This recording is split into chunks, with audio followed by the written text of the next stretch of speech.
আসসালামু আলাইকুম বন্ধুরা, আশা করি আপনারা সকলেই ভালো আছেন। মানবজাতির হেদায়েতের জন্য আল্লাহ তাআলা যুগে যুগে অনেক নবী এবং রাসূল প্রেরণ করেছেন।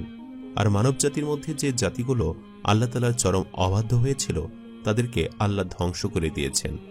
ধ্বংসপ্রাপ্ত এমন কয়েকটি জাতির কথাই কোরআনে উল্লেখিত রয়েছে। প্রিয় শ্রোতা, আজকের ভিডিওতে আমরা এমন এক ধ্বংসপ্রাপ্ত জাতির উপর প্রেরিত হওয়া এক নবী সম্পর্কে জানব। তিনি হলেন হযরত হুদ আলাইহিস সালাম, যিনি কওমে আদের উপর প্রেরিত হয়েছিলেন।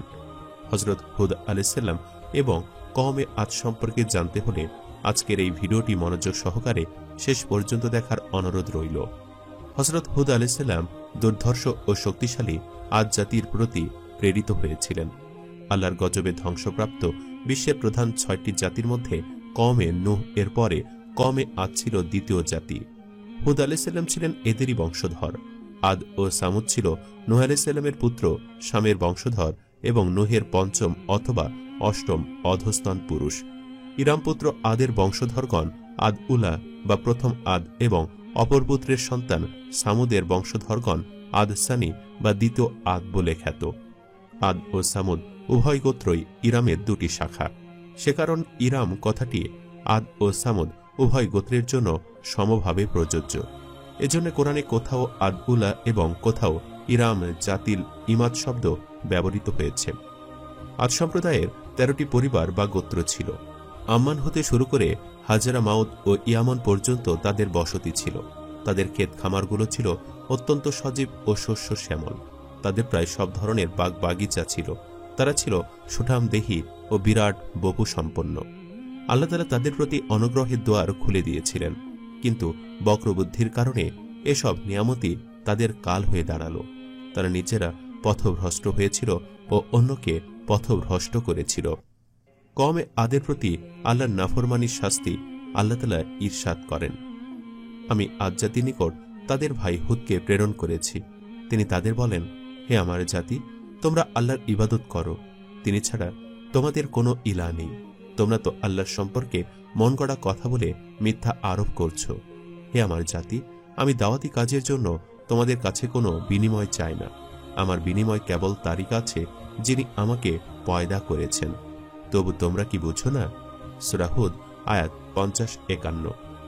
কোরআনে কারিমের সূরা হুদের উল্লেখিত ৫০ ও ৫১ নম্বর আয়াতে এবং এরপর থেকে ৬০ নম্বর আয়াত পর্যন্ত মোট ১০টি আয়াতে বিশিষ্ট পয়গম্বর হযরত হুদ আলাইহিস সালাম ও তার সম্প্রদায়ের অবস্থা বর্ণনা করা হয়েছে। এর ভিত্তিতে হযরত হুদ আলাইহিস সালামের নামে এ সূরার নামকরণ হয়েছে। যদিও এই সূরায় ৭ জন পয়গম্বরের কাহিনী বর্ণিত হয়েছে, কিন্তু তা সত্ত্বেও হযরত হুদ আলাইহিস সালামের নামে সূরাটির নামকরণ দিয়ে বোঝা যায় এখানে তার ঘটনার প্রতি সর্বাধিক গুরুত্ব আরোপ করা হয়েছে। আল্লাহ তাআলা হযরত হুদ আলাইহিস সালামকে আদ জাতির নিকট নবীরূপে প্রেরণ করেন। দৈহিক আকার আকৃতিতে ও শারীরিক শক্তি সামর্থ্যের দিক দিয়ে আদ জাতিকে মানব ইতিহাসে অনন্য বলে চিহ্নিত করা হয়।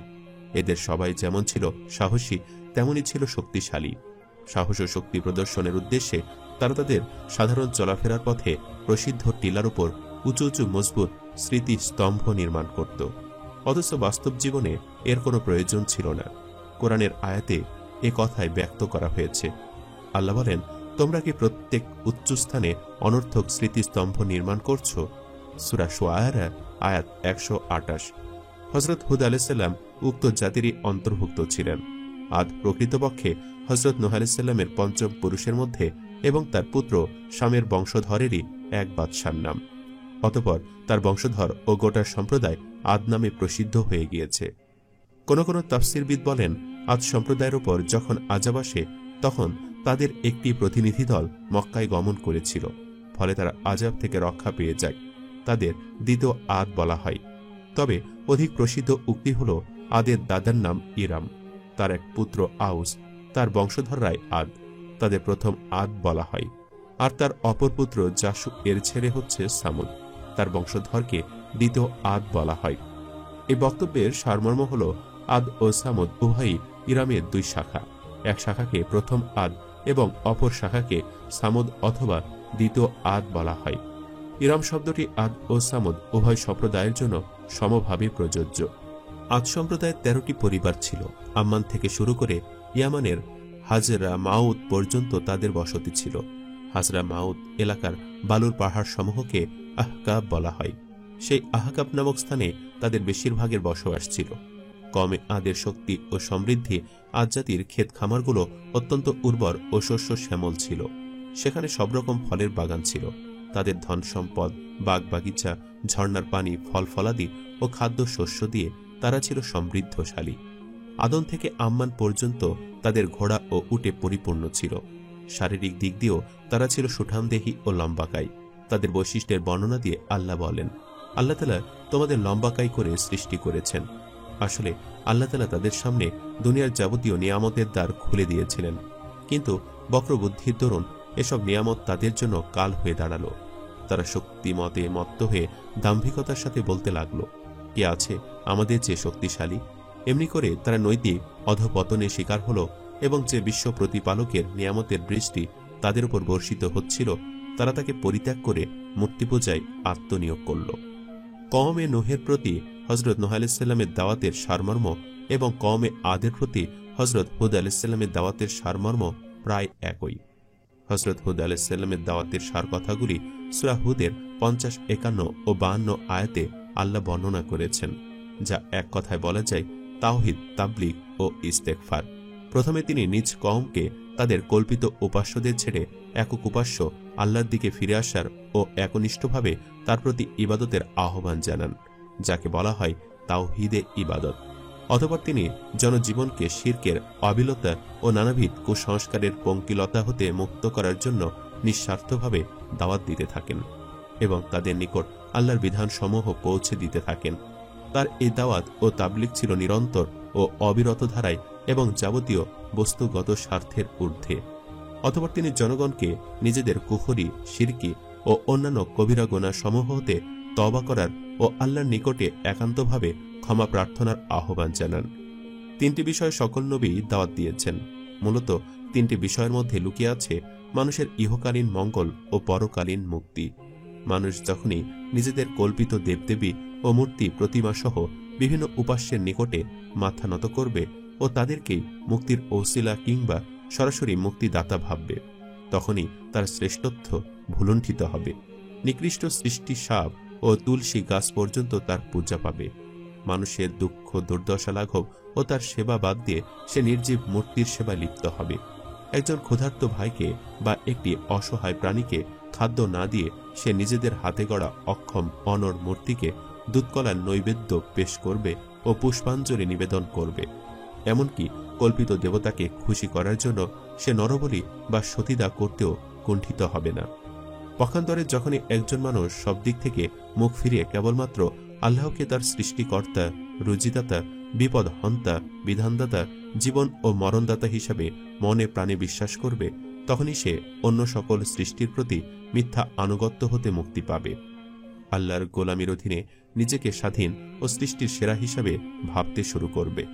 তার সেবার জন্য সৃষ্ট জলে, স্থলে ও অন্তরিক্ষের সবকিছুর ওপরে সেও শ্রেষ্ঠত্ব প্রতিষ্ঠায় সে উদ্বুদ্ধ হবে। তার জ্ঞান ও উপলব্ধি যত বৃদ্ধি পাবে, আল্লাহর প্রতি আনুগত্য ও ভক্তি ততই বৃদ্ধি পাবে। মানুষ ও অন্যান্য সৃষ্টি জীবের প্রতি তার দায়িত্ববোধ তত উচ্চকিত হবে।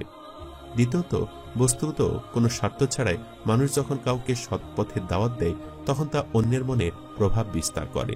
ওই দাওয়াত যদি তার হৃদয় উৎসারিত হয় এবং সৃষ্টিকর্তা আল্লাহ প্রেরিত অভ্রান্ত সত্যের পথের দাওয়াত হয়, তাহলে তা অন্যের হৃদয়ে রেখাপাত করে।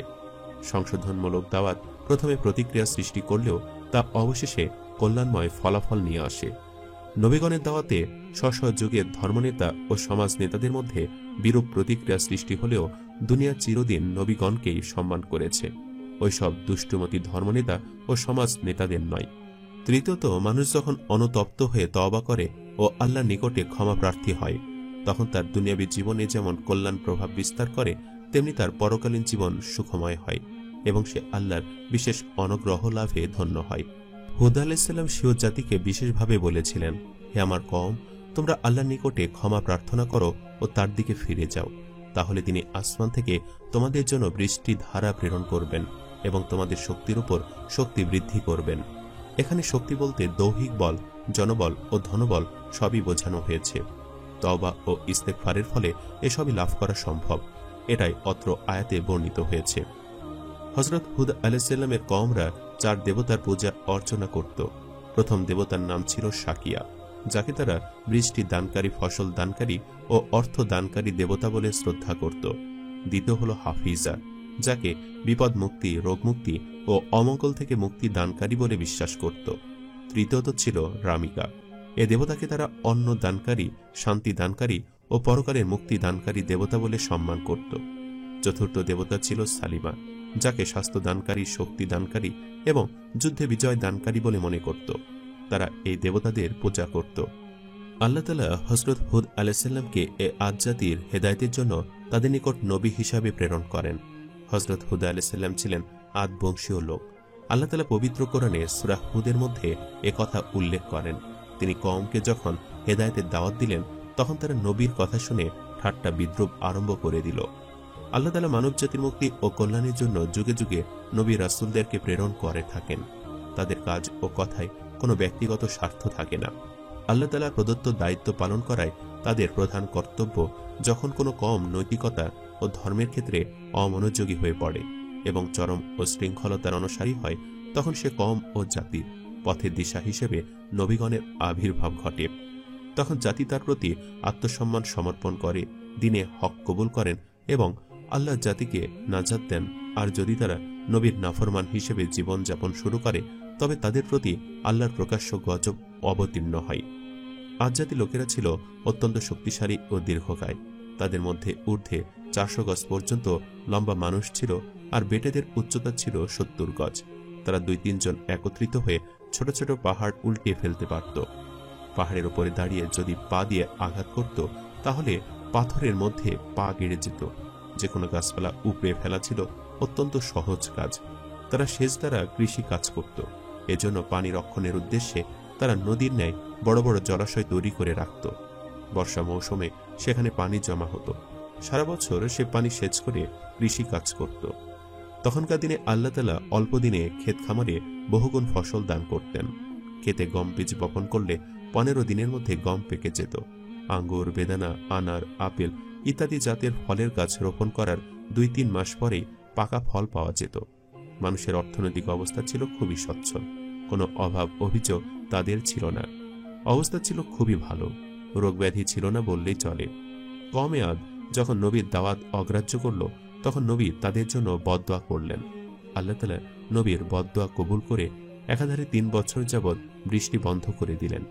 এতে তাদের তৈরি করা সমস্ত ঝিল নদী শুকিয়ে গেল, ফলে ফসল উৎপাদন বন্ধ হয়ে গেল। তখন জাতির ওপর নেমে আসলো ভীষণ দুর্ভিক্ষ। অনাহারে অর্ধাহারে মানুষ দিন কাটাতে লাগলো। বড় বড় পালোয়ানদের শরীরে শক্তি হ্রাস পেল। রাস্তাঘাটে মানুষের লাশ পড়ে থাকতে দেখা গেল। বৃদ্ধা ও শিশুরা অধিক হারে মৃত্যুবরণ করতে লাগলো। সারা দেশময় ভীষণ হাহাকার আরম্ভ হয়ে গেল। মানুষ গাছের পাতা ও অখাদ্য কুখাদ্য খেয়ে জীবন ধারণের চেষ্টা আরম্ভ করল। আদ জাতির মধ্যে 70টি গোত্র ছিল। এই 70টি গোত্রের মোট লোক সংখ্যা ছিল লক্ষাধিক। তাদের মধ্য থেকে মাত্র 70 জন মানুষ নবীর দাওয়াত কবুল করে মেহমান হয়েছিল। এই 70 জন ব্যক্তি একদিন নবীর নিকট আরজ করে বলল, হে আল্লাহর নবী, দেশব্যাপী যেভাবে দুর্ভিক্ষের করুণ ছায়া নেমে আসছে, তাতে আমরা ও আমাদের আপনজনেরা কেউই রেহাই পাব না বলে মনে হয়। অতএব আপনি দোয়া করুন, আল্লাহ তাআলা যেন এবারের জন্য এ গজব উঠিয়ে নেয়। আমরা জাতিকে হেদায়েতের পথে আনার জন্য আরও একবার আপ্রাণ চেষ্টা করে দেখব। নবী উম্মতের আবেদনের পরিপ্রেক্ষিতে আল্লাহর দরবারে দোয়া করলেন ও আল্লাহ তাআলা নবীর দোয়া কবুল করে বৃষ্টি দিয়ে পুনরায় ফসল উৎপাদনের ব্যবস্থা করলেন, যাতে করে দেশের সকল মানুষ স্বস্তির নিঃশ্বাস ত্যাগ করে সুখে স্বাচ্ছন্দ্যে জীবনযাপন করতে আরম্ভ করে। নবী তাদের নিকট দিনের দাওয়াত পেশ করলে তারা পূর্বের ন্যায় নবীর প্রতি দুর্ব্যবহার করে এবং পরিষ্কারভাবে বলে দেয় যে তারা কোনোদিনও তার দাওয়াত গ্রহণ করবে না। কিন্তু তবুও হুদ আলাইহিস সালাম তার সম্প্রদায়কে মূর্তি পূজা ছেড়ে দিয়ে তাওহীদের অনুসরণ করতে এবং অত্যাচার উৎপীড়ন ছেড়ে দিয়ে ন্যায় ও সুবিচারের পথে চলতে তাদের বারবার দাওয়াত দিলেন। হযরত হুদ আলাইহিস সালাম যে দ্বীনি দাওয়াত পেশ করেন, তার মধ্যে 3টি মূল বিষয় ছিল। প্রথমত, তাওহীদের আহ্বান এবং আল্লাহ ছাড়া অন্য কোনো সত্তা বা শক্তিকে ইবাদত উপাসনার যোগ্য মনে করা বাতুলতা মাত্র।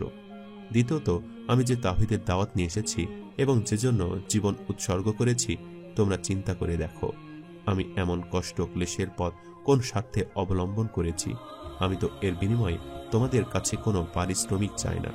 আমার বস্তুগত কোনো ফায়দা বা স্বার্থ হাসিল হচ্ছে না।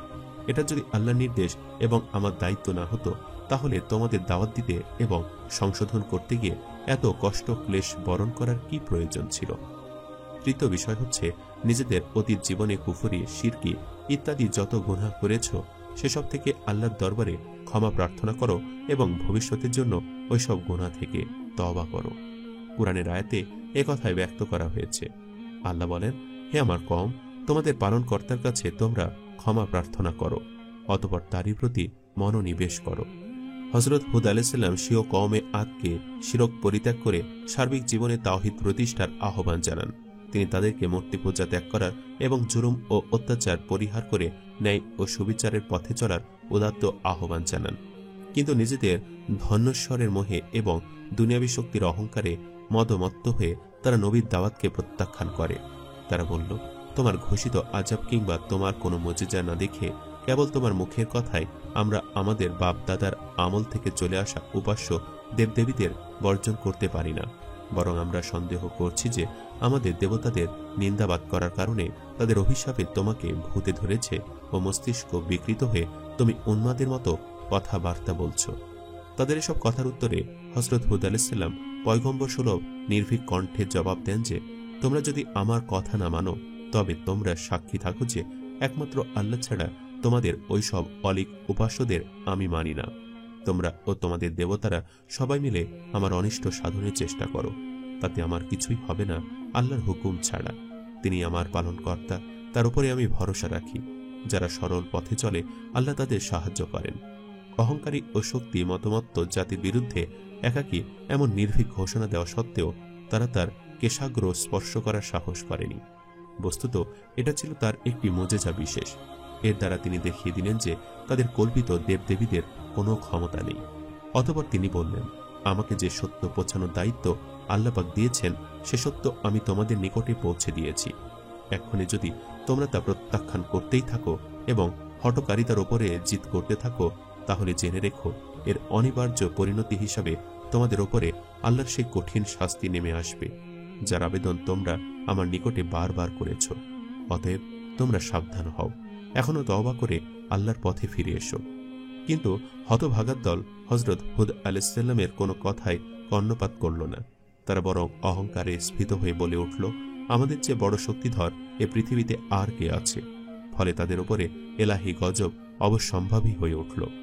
হযরত হুদ আলাইহিস সালাম তাদের আশ্বাসবাণী শুনে বললেন, যদি তোমরা সত্যিকার তওবা ও ইস্তেগফার করতে পারো, তবে তার বদলতে পরকালে চিরস্থায়ী সাফল্য ও সুখময় জীবন তো লাভ করবেই, অধিকন্ত দুনিয়াতেও এর বহু উপকারিতা দেখতে পাবে।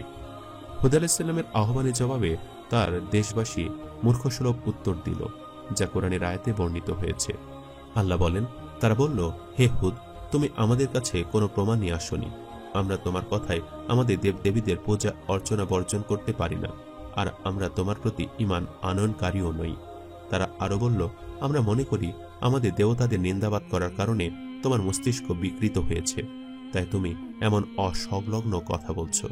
হযরত হুদ আলাইহিস সালাম পয়গম্বর সুলভ নির্ভীক কণ্ঠে যে জবাব দেন, সে সম্পর্কে পবিত্র কোরআনের বিবরণ হচ্ছে।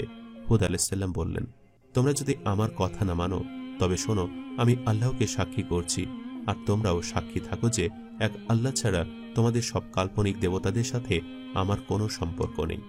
এখন আল্লাহ ছাড়া তোমরা ও তোমাদের দেবতা সবাই মিলে আমার অনিষ্ট সাধনের চেষ্টা করো। এক্ষেত্রে আমাকে বিন্দুমাত্র অবকাশ দিও না। এত বড় কথা আমি এজন্য বলছি যে আমি আল্লাহ তাআলার উপর পূর্ণ আস্থা ও ভরসা রাখি, যিনি আমার ও তোমাদের প্রতিপালক। পৃথিবীর বুকে বিচরণকারী এমন কোনো প্রাণী নেই যা তার পূর্ণ আওতাধীন নয়। নিশ্চয়ই আমার পালনকর্তা সরল সঠিক পথে রয়েছেন। সূরা হুদ আয়াত 54 থেকে 56। অর্থাৎ যে সরল সঠিক পথে চলবে সে আল্লাহকে পাবে, আল্লাহ তাআলা তাকে সাহায্য করবেন। সমগ্র জাতির মোকাবেলায় দাঁড়িয়ে এমন নির্ভীক ঘোষণা ও তাদের দীর্ঘদিনের লালিত ধর্মীয় ধ্যান ধারণায় আঘাত আনা সত্ত্বেও এত বড় সাহসী ও শক্তিশালী জাতির মধ্যে কেউ তার একটি লোমও স্পর্শ করতে পারল না। বস্তুত এটা হযরত হুদ আলাইহিসসালামের একটি মুজিজা। এর দ্বারা একে তো তাদের একথার জবাব দেওয়া হয়েছে যে আপনি কোনো প্রমাণ বা মুজিজা প্রদর্শন করেননি। দ্বিতীয়ত তারা যে বলতো আমাদের কোনো কোনো দেবতা আপনার মস্তিষ্ক বিকৃত করে দিয়েছে, তাও বাতিল করা হয়েছে। কারণ দেবদেবীর যদি কোনো ক্ষমতা থাকত তবে এত বড় কথা বলার পর ওরা নিষ্ক্রিয় থাকত না। অতঃপর হুদ আলাইহিসসালাম তার কওমকে বলেন, তোমরা যদি এভাবে সত্য প্রত্যাখ্যান করতে থাকো তবে জেনে রাখো যে পয়গাম পৌঁছাবার জন্য আমাকে প্রেরণ করা হয়েছে আমি তা যথাযথভাবে তোমাদের কাছে পৌঁছে দিয়েছি। সূরা হুদ আয়াত 57। হুদ আলাইহিসসালাম তাদের জানালেন, যথাযথভাবে আল্লাহ তাআলার পয়গাম তোমাদের নিকট পৌঁছাবার পরও যখন তোমরা ঈমান আনছো না, অনিবার্য পরিণতি হচ্ছে যে তখন তোমাদের এমন কাজে তোমাদের উপর আল্লাহর আযাব ও গজব আপতিত হবে। তোমরা সমূলে নিপাত ও নিশ্চিহ্ন হয়ে যাবে, আর আমার পরওয়ারদিগার তোমাদের জায়গায় অন্য জাতি পাঠিয়ে এই পৃথিবী আবাদ করবেন। কিন্তু হতভাগা দল হযরত হুদ আলাইহিসসালামের কোনো কথায় কর্ণপাত না করে বলল, তুমি আমাদের নসিহত করো কিংবা না করো, আমরা কোনো অবস্থাতেই আমাদের মত ও পথ ত্যাগ করব না। সূরা শুআরা আয়াত 136। একথা বলে তারা নিজেদের হঠকারিতা ও অবাধ্যতার উপর অটল অবিচল রইল। এর পরিণতিতে তাদের উপর প্রথম এই আযাব নাজিল হল যে 3 বছর পর্যন্ত উপর্যুপরি বৃষ্টি বন্ধ থাকল। এতে তাদের শস্যক্ষেত সমূহ শুকনো বালুকাময় মরুভূমিতে পরিণত হয়ে গেল এবং বাগান ও শস্য জ্বলে পুড়ে ছারখার হয়ে গেল। কিন্তু এরপরেও তারা শিরক ও মূর্তিপূজা ত্যাগ করল না। অতঃপর 8 দিন ও 7 রাত পর্যন্ত তাদের উপর প্রবল ঘূর্ণিঝড়ের আযাব আপতিত হল। কোরআনে কারিমের আয়াতে একথাই ব্যক্ত করা হয়েছে। আল্লাহ তাআলা ইরশাদ করেন, আদ গোত্রকে ধ্বংস করা হয়েছে এক প্রচণ্ড ঝড় বায়ু দিয়ে। আল্লাহ তাআলা তা প্রবাহিত করেছিলেন তাদের উপর 7 রাত ও 8 দিন পর্যন্ত অবিরাম, যেন আপনি তাদের দেখছেন তারা অসার খেজুর কাণ্ডের ন্যায় ভূপাতিত হয়ে আছে। আপনি তাদের কোনো অস্বস্তি দেখতে পাচ্ছেন কি? সূরা আল হক আয়াত 6-8। এই আযাবের ফলে তাদের অবশিষ্ট বাগবাগিচা ও দালান কৌঠা ধূলিসাৎ হয়ে গেল। মানুষ ও জীব জন্তু শূন্যে উঠতে লাগলো, অতঃপর উপর হয়ে মাটিতে পড়তে থাকলো এবং মরতে থাকলো। প্রথম দিকে তারা আল্লাহর গজব আসতে দেখে মজবুত কেল্লায় সংরক্ষিত ঘরে আশ্রয় নিল। আবার অনেকে মাটিতে গর্ত করে তার মধ্যে শরীরের অর্ধেক অংশ ঢুকিয়ে রাখল, যাতে প্রচণ্ড ঝড় থেকে আত্মরক্ষা করতে পারে। কিন্তু তাদের কোনো প্রচেষ্টায় তাদের আল্লাহর শাস্তি থেকে রক্ষা করতে পারেনি। এ প্রসঙ্গে আল্লাহ তাআলা বলেন, আল্লাহ নির্ধারিত সময় যখন এসে যায় তখন আর কোনো অবকাশ থাকে না। আল্লাহ তাআলা এভাবে আদ জাতিকে পৃথিবীর জমিন থেকে সমূলে ধ্বংস করে দিয়েছেন। মূর্তির নিকট মানুষের প্রার্থনা এক বর্ণনায় এসেছে, আদ জাতির ওপর 3 বছর বৃষ্টি বন্ধ থাকার পরে তারা তাদের কিছু সংখ্যক লোককে বৃষ্টির জন্য প্রার্থনা করতে মক্কা শরীফে পাঠিয়ে দিল। বাইতুল্লাহ শরীফে তখন অনেক দেবদেবীর মূর্তি স্থাপিত ছিল। তারা তখন ওইসব মূর্তির কাছে নানান প্রার্থনা জানালো, কিন্তু নির্জীব মূর্তির কোনো কিছু করারই ক্ষমতা নেই। তাই তারা ব্যর্থ মনোরথ হয়ে ফিরে গেল। মক্কা গমনকারীদের মধ্যে প্রথম দলে 6 ব্যক্তি ছিল। তাদের মধ্যে 2 জন ছিল তাওহীদে বিশ্বাসী। অবশ্য তারা তাদের ঈমানের কথা গোপন রেখেছিল। তাদের একজনের নাম মাজিদ এবং অপরজনের নাম ছিল লাকিম। এই দলের পরে আরেকটি দল মক্কায় গিয়েছিল। তাদের লোক সংখ্যা ছিল 70,000। তারা সবাই ছিল বেঈমান কাফের। এই দলের নেতার নাম ছিল কিল ইবনে ইনাজ। মাজিদ উক্ত নেতাকে বলল, তোমরা পানির জন্য দোয়া করতে এসেছ, কিন্তু যতক্ষণ না তোমরা হুদ আলাইহিসসালাম ও তার রবের প্রতি ঈমান আনছো ততক্ষণ পর্যন্ত তোমাদের দোয়া কবুল হবে না বলে আমার প্রবল ধারণা। তার কথা শুনে সবাই তাকে হুদ আলাইহিসসালামের অনুসারী মনে করে খুবই তিরস্কার ও ভৎসনা করল। তখন মাজিদ ও লাকিম উভয়ে আল্লাহর দরবারে ফরিয়াদ করল, হে পরওয়ারদিগার, এরা কখনোই আপনার রহমতের প্রতি আস্থা আনবে না। আপনি অনুগ্রহ করে আমাদের দোয়া কবুল করুন। তখন আল্লাহর দরবার থেকে অর্থাৎ গায়েব থেকে আওয়াজ এলো, তোমরা আমার কাছে কি প্রার্থনা করছো? তখন মাজিদ এই দোয়া করল, হে প্রভু, আমি যেন কোনোদিন অনাহারে না থাকি। আর লাকিম দোয়া করল, হে পরওয়ারদিগার, তুমি আমার আয়ু 3000 বছর লম্বা করে দাও। আল্লাহর তরফ থেকে জবাব এলো, তোমাদের উভয়ের দোয়া কবুল করা হলো। অপরদিকে কিল ইবনে ইনাস তার 70,000 সঙ্গী নিয়ে একত্রে প্রার্থনা করে বলল, হে প্রভু, আমাদের মধ্যে কখনো কারো রোগব্যাধি হয়নি যে তোমার কাছে তার আরোগ্য প্রার্থনা করব। আর আমি নিজেও কখনো কোনো বিপদে পড়িনি যে বিপদ মুক্তির জন্য প্রার্থনা জানাবো। আমরা সবাই শুধু আজ জাতির জন্য তোমার কাছে বৃষ্টি কামনা করতে এসেছি। তারা এভাবে প্রার্থনা জানানোর পরে আকাশের কোণে সাদা, কালো, লাল এই 3 বর্ণের মেঘ আত্মপ্রকাশ করল। মেঘের মধ্যে থেকে অদৃশ্য আওয়াজ শোনা গেল, হে কিল, এই 3 প্রকার মেঘ থেকে তুমি কোন প্রকার চাও? কিল জানত সাদা ও লাল মেঘে বৃষ্টি হয় না, তাই সে কালো মেঘটি প্রার্থনা করল। তারপর তারা বাইতুল্লাহ থেকে দেশে ফিরে এসে কালো মেঘটিও তাদের সাথে সাথে চলে এলো। কাফেরা তখন হুদ আলাইহিসসালামকে বিদ্রূপ করে বলতে লাগলো, হে হুদ, তুমি তো বলেছিলে আমাদের প্রতি তোমার আল্লাহর গজব নাজির হবে, কিন্তু এখন কি দেখছো? শীঘ্রই বৃষ্টিপাত হয়ে আমাদের শস্য ক্ষেত সোজরা সোহলা করে দিবে, দেশে শান্তি ফিরে আসবে, দুর্ভিক্ষ দূর হবে। হুদ আলাইহিসসালাম বললেন, আচ্ছা, তোমরা একটু ধৈর্য ধারণ করো। এই কথা বলে তিনি তার ঈমানদার উম্মতদের অতি তাড়াতাড়ি সে স্থান ত্যাগ করতে বললেন। অতঃপর কওমে আদের ওপর আল্লাহর কঠিন আযাব মারাত্মক বৃষ্টি নাজিল হলো। সেই আযাব এতই ভয়ঙ্কর ছিল যে কাফেররা কোন রকম উপায়ন্তর না দেখে প্রায় 7 লক্ষ লোক পাহাড়ের গর্তগুলোতে আত্মগোপন করে বলতে লাগলো, এখন আর আসন্ন ঝড় তুফান আমাদের স্পর্শ করতে পারবে না। কিন্তু মুহূর্তের মধ্যে ভীষণ বজ্রধ্বনিসহ লাগাতার 8 দিন এমন প্রবল ঝড় তুফান প্রবাহিত হল যে দাম্ভিক আদজাতির লোকদের দম্ভ ধূলিসাৎ হয়ে গেল এবং তারাও ধ্বংস হল। তাদের নির্ভীক মজবুত প্রাসাদগুলো প্রথম ঝাপটায় নিশ্চিহ্ন হয়ে গেল। দ্বিতীয়বারে তাদের আশ্রয়স্থল পাহাড়ের গুহাগুলোয় ঝড়বায়ু প্রবেশ করে তাদের সবাইকে বাহিরে উড়িয়ে নিয়ে এমনভাবে আছাড় মারল যে 7 লক্ষ মানুষের দেহ যেন উৎপাটিত খেজুর গাছের মতো নিষ্প্রাণ অবস্থায় জমিনে পড়ে রইল। অতঃপর প্রবল বায়ুর তাণ্ডব প্রচণ্ড ধুলাবালি উড়িয়ে সেসব লাশের ওপরে এমনভাবে নিয়ে ফেলল তার মধ্যে তারা চাপা পড়ে গেল।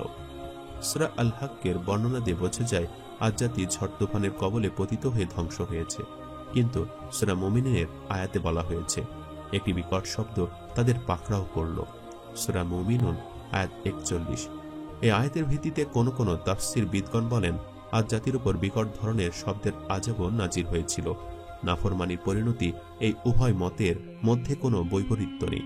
এটা সম্ভব যে উভয় প্রকার আযাবে নাজিল হয়েছিল। প্রথমে ঝড় তুফান শুরু হয়েছিল, তারপর চরম পর্যায়ে ভয়ঙ্কর গর্জনে তারা ধ্বংস হয়েছিল। এভাবে আজ জাতি আল্লাহর গজবে ধ্বংস হয়ে গেল। তখন তাদের মধ্যে যারা জীবিত ছিল তাদের সবাইকে ধ্বংস করে দেওয়া হয়েছিল। ভবিষ্যতের জন্য আজ জাতিকে নির্বংশ করে দেওয়া হয়েছে।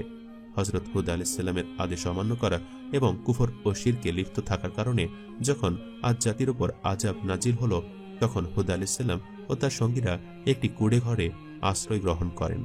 আশ্চর্যের বিষয় ছিল এই যে ঘূর্ণিঝড়ের দাপটে বিরাট বিরাট অট্টালিকা মাটিতে লুটিয়ে পড়লেও এই কুঁড়ে ঘরটিতে বাতাস খুব সুষম পরিমাণে প্রবেশ করত। হযরত হুদ আলাইহিসসালাম ও তার সঙ্গীরা ঠিক আযাবের মুহূর্তেও এখানে নিশ্চিন্তে বসে থাকেন, তাদের কোনো কষ্টই হয়নি। নাফরমানরা ধ্বংস হয়ে যাওয়ার পর হুদ আলাইহিসসালাম মক্কা মুকাররমায় চলে যান এবং সেখানে ইন্তেকাল করেন। অবশ্য হযরত হুদ আলাইহিসসালাম কোথায় ইন্তেকাল করেছেন এ ব্যাপারে আহলে আরবদের মতবিরোধ রয়েছে। হাজরামাউতের অধিবাসীগণ দাবি করেন আজ জাতির ধ্বংসের পরে হুদ আলাইহিসসালাম হাজরামাউত শহরে হিজরত করে এসেছিলেন, শেষ পর্যন্ত এখানে তিনি ইন্তেকাল করেন। আর ফিলিস্তিনবাসীরা দাবি করেন তিনি ফিলিস্তিনে হিজরত করে এসে সেখানে ইন্তেকাল করেন এবং সেখানেই তাকে দাফন করা হয়। উল্লেখিত বর্ণনাসমূহের মধ্য থেকে হযরত হুদ আলাইহিসসালামের হাজরামাউতে ওফাত পাওয়ার বর্ণনাটি সর্বাধিক বিশুদ্ধ ও যুক্তিযুক্ত, কেননা কওমে আদের আবাসস্থল হাজরামাউতের কাছাকাছি ছিল, তাই স্বভাবতই প্রতীয়মান হয় আজ সম্প্রদায়ের ধ্বংসের পরে হযরত হুদ আলাইহিসসালাম নিকটবর্তী কোন বসতিতে বসবাস করেছেন এবং সেখানে ওফাত পেয়েছেন, আর সেটা হলো হাজরামাউত শহর।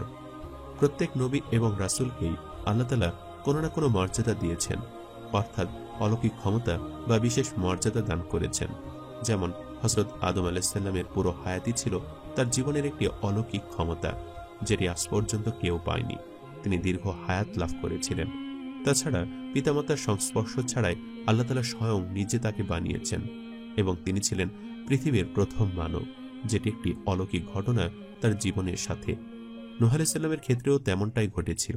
তিনিও দীর্ঘ হায়াত লাভ করেছেন এবং তিনি এবং তার উপর ঈমান আনিত কওমরা কখনো কোনোদিন নৌকা বা জাহাজ চোখেও দেখেনি। তবুও আল্লাহ তাআলার আদেশে ধ্বংসপ্রাপ্ত হওয়ার হাত থেকে বাঁচার জন্য তারা একটি জাহাজ নির্মাণ করেছিল এবং সেখানে 40 দিন অবস্থান করে আল্লাহর আযাব থেকে বেঁচেছিল। এটিও ছিল হযরত নূহ আলাইহিসসালামের একটি অলৌকিক ঘটনা। হযরত হুদ আলাইহিসসালামের কি অলৌকিক ঘটনা বা ক্ষমতা ছিল? আল্লাহ তাআলা হযরত হুদ আলাইহিস সালামকে আদ জাতির লোকদের পথ প্রদর্শন করার জন্য পাঠিয়েছিলেন, যারা তাদের শক্তি, লম্বা উচ্চতা এবং বড় বড় প্রাচীর নির্মাণের জন্য পরিচিত ছিল। তারা অনেক সচ্ছল ছিল, কিন্তু অহংকারী হয়ে উঠেছিল এবং আল্লাহর ইবাদত ভুলে গিয়েছিল, মূর্তিপূজা ও পাপাচারে লিপ্ত ছিল। কোরআন স্পষ্টভাবে নবী হুদ আলাইহিস সালামের দ্বারা কোনো নির্দিষ্ট অলৌকিক ঘটনা বর্ণনা করে না, তবে তাদের জীবনীতে এমন অনেক কাহিনী রয়েছে যেগুলো অলৌকিক হিসেবে বিবেচনা করা যেতে পারে। হযরত হুদ আলাইহিস সালামের মিশনের সবচেয়ে উল্লেখযোগ্য দিকগুলির মধ্যে একটি ছিল তার অসাধারণ ধৈর্য ও সহনশীলতা। তিনি তার কওমদের প্রত্যাখ্যান, উপহাস এবং হুমকির সম্মুখীন হওয়া সত্ত্বেও তিনি আল্লাহর বাণী প্রদানে অবিচল ছিলেন।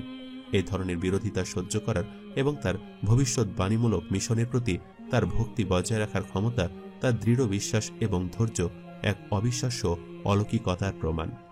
হযরত হুদ আলাইহিস সালামের সাথে জড়িত সবচেয়ে উল্লেখযোগ্য ঘটনা হল তাদের অবিশ্বাস ও হঠকারিতার কারণে আদ সম্প্রদায়ের ধ্বংস।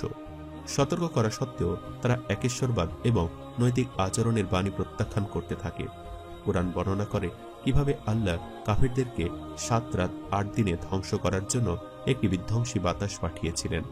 এই বিপর্যয়কর ঘটনার মধ্যে হযরত হুদ আলাইহিস সালাম এবং মুমিনদের বেঁচে থাকা একটি অলৌকিক বিষয় ছাড়া আর কিছুই হতে পারে না।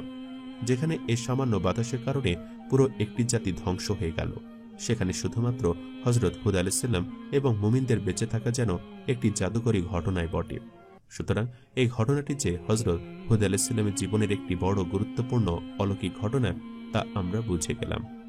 আরেকটি অলৌকিক দিক হল হযরত হুদ আলাইহিস সালামের বিশ্বাস রক্ষা করার ক্ষমতা এবং অবিশ্বাস ও শত্রুতার পরিবেশের মধ্যে তাকে অনুসরণকারী বিশ্বাসীদের বিশ্বাস।